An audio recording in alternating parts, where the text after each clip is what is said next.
கேரளாவில் தென்மேற்கு பருவமழையின் தாக்கம் என்பது மெல்ல மெல்ல குறைந்து வருகிறது என்றே கூற வேண்டும். கடந்த ஒரு வார காலத்துக்கு முன்பாக தென்மேற்கு பருவமழை தீவிரமடைந்து வந்த நிலையில் கடந்த காலத்துக்கு முன்பு ரெட் அலர்ட் என்பது பல விடுக்கப்பட்டிருந்தன. அதனைத் தொடர்ந்து ஆரஞ்சு அலர்ட் எச்சரிக்கை என்பது விடுக்கப்பட்டிருந்தன. ஆனால் நேற்றைய தினமும் இன்றைய தினமும் 3-4 மாவட்டங்களுக்கு மஞ்சள் அலர்ட் எச்சரிக்கை மட்டுமே விடுக்கப்பட்டிருக்கின்றன.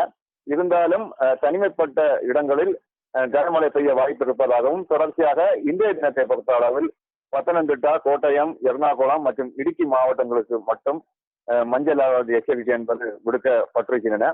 மழையின் தாக்கம் மெல்ல மெல்ல குறைந்திருந்தாலும் ஏற்கனவே விடுக்கப்பட்ட அறிவுறுத்தலும் சரிதான், எச்சரிக்கையும் சரிதான், அதை மக்கள் கடைபிடிக்க வேண்டும் எனவும் வானிலை மையம் கேட்டுக் கொண்டிருக்கிறது. குறிப்பாக மலையோர பகுதிகளிலும் சரிதான், அதே போன்று கடலோர பகுதிகளிலும் வசிக்கும் மக்கள் மிகவும் கவனமாக இருக்க வேண்டும் எனவும், அதே போன்று சுற்றுலா தலங்களுக்கு நீர்நிலைகளை சார்ந்த சுற்றுலா தலங்களாக இருக்கட்டும், அதே போன்று மலையோர பகுதிகளில் இருக்கும் சுற்றுலா தலங்களுக்கும் சுற்றுலா பயணிகள் மிகவும் எச்சரிக்கையாக செல்ல வேண்டும் எனவும் அறிவுறுத்தப்பட்டிருக்கின்றன.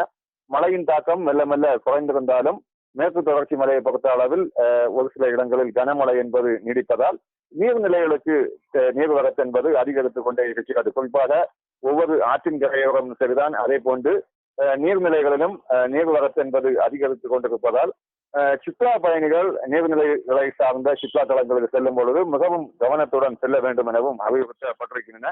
மழையின் தாக்கம் மெல்ல மெல்ல குறைந்திருக்கும் நிலையில் அணைகளுக்கும் குறிப்பாக ஒரு வார காலமாக தொடர் மழை, அதே போன்று அதற்கு முன்பாக ஒரு மாத காலமாக பார்க்கும் பொழுது கோடை மழை என்பது விட்டு பெய்து வந்த தற்பொழுது அணை முழு கொள்ளளவு, அதே போன்று நீர்நிலைகள் என்பது முழு கொள்ளளவு எட்டாத சூழல் தான் இருந்து கொண்டிருக்கிறது.